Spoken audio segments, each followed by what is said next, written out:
What's going on, fellow Nintendo enthusiasts? Jason here, back again at PAX East for you guys. And here we are at the Snake Pass booth, and I've got Seb here, the developer behind the game, who's agreed to take a few minutes of his time to talk about Snake Pass. So Seb, can you just give us a little bit of overview for anyone who has not heard of this game? What is Snake Pass about?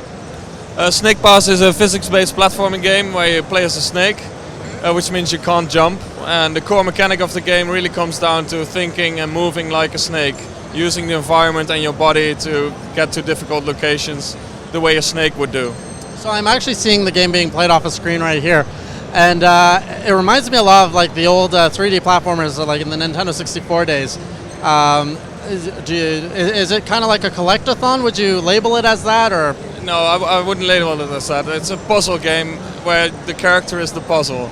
Yeah, you do collect stuff, and yeah, we do make you collect a lot of different things. Right. But each one represents a little puzzle and is placed in such a location that it makes you want to get it. Right. And sure, yeah, maybe that's a collectathon, but I don't think that really describes the game properly. It's very much more about mastering the character and learning how to think like a snake.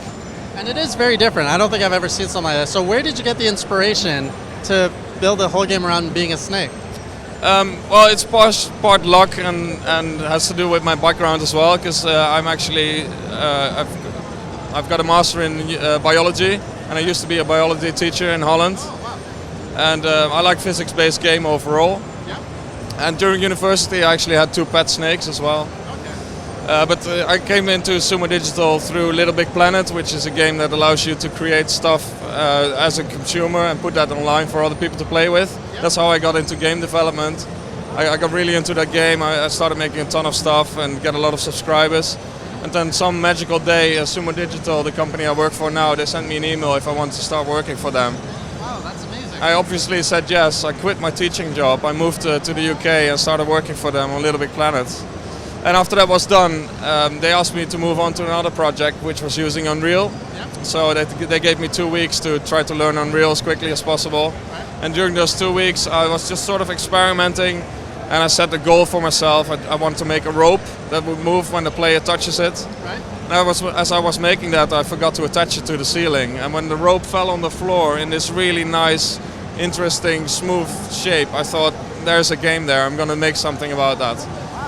So I started making the rope controllable initially, and once I had the rope crawling around, I saw instantly that looks just like a snake. Let's try if I can make it work like a snake. So I added all the knowledge from my biology about muscles and from the snakes that I had at home. I added all that on top to make it sort of semi-realistic snake physics, which sort of turned out to be really fun to play around with.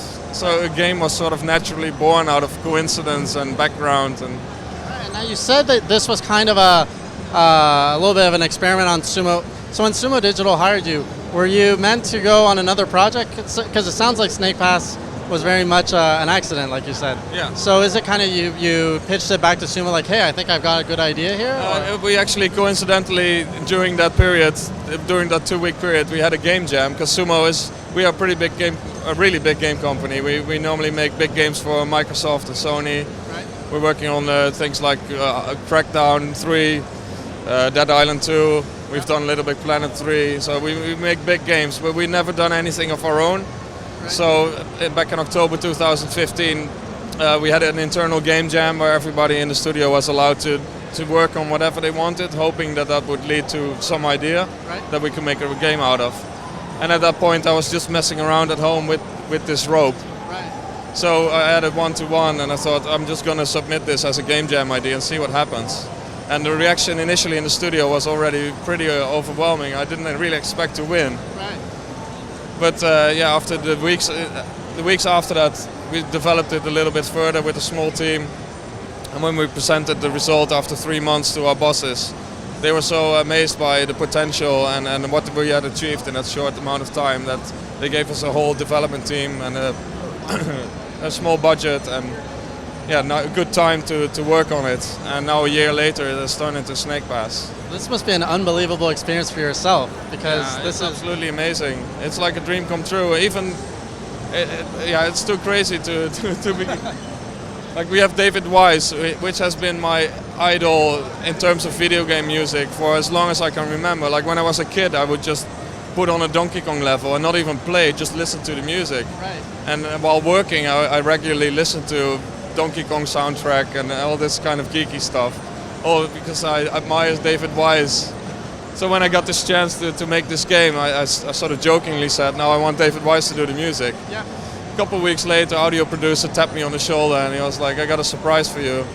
We got David Wise doing the music, he loves to do it. And it was just it just keeps getting crazier and crazier. We just got an award for Best of PAX. Yeah. It's mind-blowing. There's definitely, I'm seeing a lot of energy on our end of interest in the game. It's already very captivating, it's very different. So, I mean, it sounds like it's just going to keep getting better and better. Like all the energy is just building. Yeah, the timing seems really good. It's like I had the feeling as well when I started working on the title that people craving like more happy, upbeat games again. Like people are getting tired of the gray and the brown and the blue shooters and like the rehash of the same thing over and over. So I think we really came at the right time. And then the fact that we come out on Switch and that it's going to be the first Unreal game coming out on Switch meant that both Unreal and Nintendo really supported us to make that happen. And it sort of just kept growing, and now it really seems to pick up. People love it. And what was that experience like for you, developing on Switch? Was it, because I'm hearing a lot of good things about developing for Switch, that it's just super easy to do. Yeah, well, the porting part of the game development is not really my specialty. We have the coders doing that, but the coders have told me that within 7 work days they were able to get it playable from a PC version on the Switch. And I still remember the first time they gave me a Switch with the game on it. I was literally going like, how is this even possible? Because the video card in the PC that I'm making the game with is like 4 times the size of the Switch. So to see the game that powerful run on a small system like that is crazy. Now, did you use any? So the Switch only came out very recently. So were you able to use any of the unique features of the Switch in the game, or it was kind of? No, in the initial release, no, that the HD Rumble is not supported. No. The initial release. Are you looking at later incorporating it later? Yeah, we might be able to patch that in at a later point, but I can't say too much about that. Okay. And when are we looking for Snake Pass to release? You have a release date already? Yeah, we're going to be released March 28th in the US. March 29 in Europe, and it's going to be out on all the platforms, including Switch, and it will be for the small price of $99. Wow, very good price there. And are we looking at digital only, or do you have a physical copy plan as well? It's digital only at the moment.